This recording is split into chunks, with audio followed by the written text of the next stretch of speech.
water is quite the unique substance, but a reoccurring question among some Bible believers is water created? Believe it or not, some people struggle with this. Would you pull up the first slide, my brother?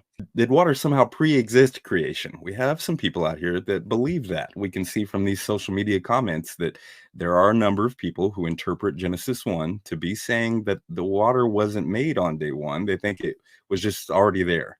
So let's look at it, right? We got Donna saying water wasn't created even in Genesis. It just always was. Dusty says it was there before the beginning. It was never created. It is spirit. Kelly says if you read the creation story in Genesis, it's never mentioned. So it's possible that water was eternal, like God. Fred F.E. says water existed before the creation. And Graham says it was already here before the Genesis creation account. So a lot of people are led to believe this. It wasn't just one or two. There's quite a few comments out there on posts talking about this topic where people express this sort of doctrine, this idea. Yeah. Isn't it interesting, bro? It is, and it's a direct result of the Western modern edited biblical canon. Yeah, the watered down version that we have today, right? Yes, the watered down version. Because if you had, if your cup floweth full to the brim and flowing over, then you would actually have a historical understanding of different Christian communities throughout the world who have books that tell us where water came from. Exactly, right. But let's look at Genesis real quick just to see where people may be trying to extrapolate this understanding.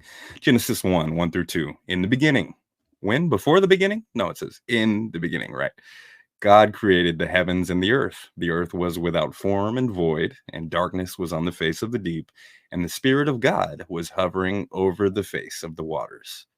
So we got two unique things there, the Spirit of God, and then it's hovering over the waters. So something interesting there is, the water itself isn't the Spirit of God, but it's not as black and white as just saying that. We'll have to get into it more, and we will.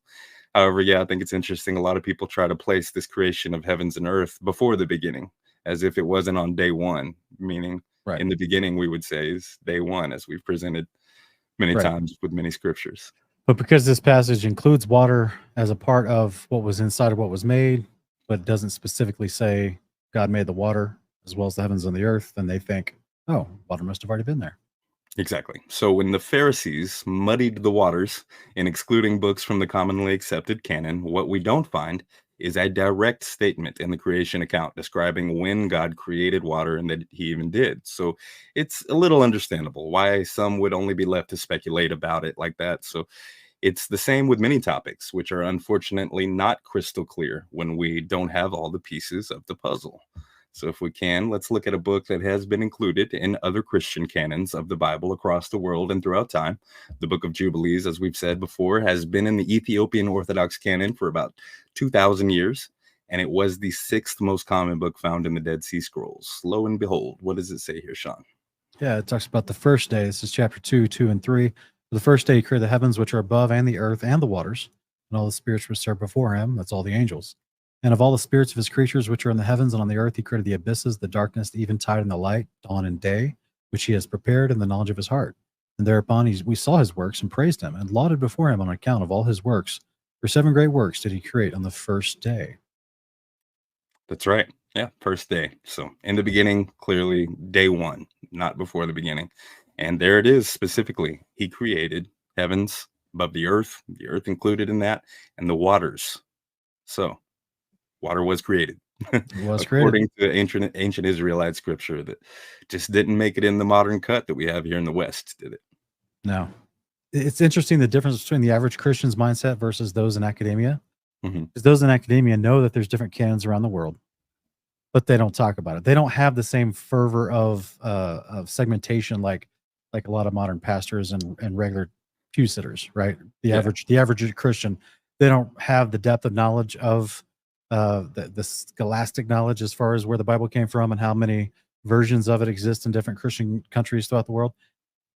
So, but scholars will readily admit to you, oh yeah, Jubilees was, it was ancient Israelite literature. And even though many of them argue about when it was written, they differ from the first century Pharisees as far as when it was written. But there are Origen clearly was quoting from it and knew what it was, right? Oh yeah. Wisdom of Solomon, which used to be in a whole bunch of Bibles, including the American canon, also directly quotes from Jubilees pertaining to Jacob's life. And there's other scholars that actually will admit that it used to be called an Apocalypse of Moses. Interesting. Yeah. Okay. I hadn't Because heard that part. because literally that is what Jubilees is. It's him having a conversation with the angels on Mount Sinai for 40 days. Right. Them all this back history, Huh. And it does have some so-called apocalyptic material in it. Yeah, I've heard it called Little Genesis, Lesser the world Genesis. apocalypse is just revealing. So just here's the information, right? So when Moses didn't know all these specific details about creation, he's getting them. And so this is where it's actually highly contested as far as like which actually came first. If the historical claims of Jubilees are true, we get all these extra details that Genesis doesn't have. And that's actually why ancient Judaism called Jubilees Little Genesis, because it had more little details than Genesis. That's right. Yeah, I've heard it So called it's that. like, it wasn't because it was lesser in weight and authority. It was because it had more little details. They called it Little Genesis. Yeah, I see. Interesting. But yeah, guys, I'd very much encourage you to look into the book of Jubilees, study it. We also have quotes from Jeremiah, Amos, Nehemiah, even it could be argued Yeshua, Paul, referring to events that happened in it. Lots of evidence that the biblical authors and prophets, including the Son of Man, was familiar with this text. So I'd encourage you to study it.